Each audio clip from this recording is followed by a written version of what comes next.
Good morning, this Pradeep from prudent corporate advisory services. US market में कल तीनों main indices में 0.2% से 0.7% की गिरावट देखी गई। डाउ और S&P 500 ने 9 दिन की लगातार बढ़त को तोड़ा। ट्रेजरी सेक्रेटरी स्कॉट बेसेंट ने कहा कि we are very close to some deals. Tariff front पे जो नेगोशिएशन चल रहा है उसके रिलेटेड ये स्टेटमेंट उन्होंने दिया। इसके अलावा मीडिया रिपोर्ट्स ने कुछ ये बताया कि इंडिया ने ज़ीरो टैरिफ सर्टेन गुड्स पे प्रपोज की है सर्टेन लिमिट के इंपोर्ट तक। यूएस के 10 year treasury yield 4 basis point बढ़ के 4.349% पे रहे। डॉलर इंडेक्स 0.3% गिर के 99.78 पे रहा।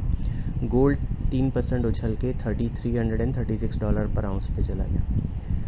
ऑयल प्राइसेस में फॉल देखा गया। ओपेक जो ऑयल प्रोड्यूसिंग और एक्सपोर्टिंग कंट्रीज़ का ऑर्गेनाइजेशन है उसने सेकंड कंसेक्यूटिव मंथ में प्रोडक्शन हाइक का फैसला लिया। यूएस क्रूड 2% गिर के 57.13 पे और ब्रेंट क्रूड 1.7% गिर के 60.23 पे बंद हुआ। यूरोप में फुट्सी के मार्केट बंद थे। डेक्स 1.1% बढ़ा, कैक 0.6% नीचे रहा। हमारे मार्केट में सेंसेक्स 0.5% और निफ्टी 0.4% बढ़े। 16 दिसंबर के बाद का हाईएस्ट क्लोज रहा। सेंसेक्स 294 पॉइंट्स बढ़ के 80,796 पे, निफ्टी 114 पॉइंट्स बढ़ के 24,461 पे क्लोज हुआ। निफ्टी के मिड कैप और स्मॉल कैप इंडाइसेस में 1.8% और 1% का उछाल देखा गया। बैंक इंडेक्स 0.4% नीचे रहा। इसके अलावा एनएसई के सारे सेक्टरल इंडाइसेस पॉजिटिव में रहे। ऑटो और ऑयल एंड गैस इंडाइसेस सबसे ज़्यादा 1.8% और 1.7% बढ़े। एफआईएस की कैश सेगमेंट में 500 करोड़ की, इंडेक्स फ्यूचर में 530 करोड़ की और स्टॉक फ्यूचर में 2800 करोड़ की नेट बाइंग रही। डोमेस्टिक इंस्टीट्यूशन की 2800 करोड़ की नेट बाइंग रही। रुपये 33 पैसे अप्रीशिएट होकर 84.25 पे क्लोज हुआ।